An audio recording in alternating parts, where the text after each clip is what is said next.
Magbe-break contract ba ako kung bibigyan po ako ng item by June?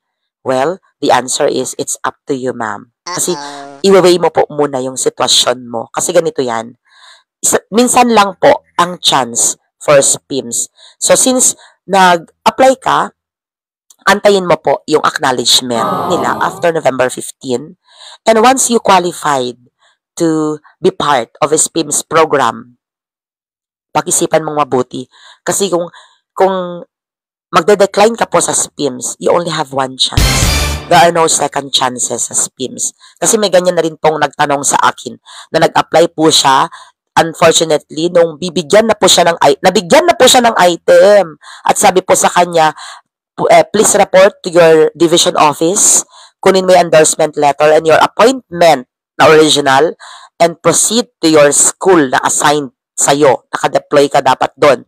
And magpakita ka sa principal, tapos ipasa mo na yung document at mag-report ka na sa first day of school.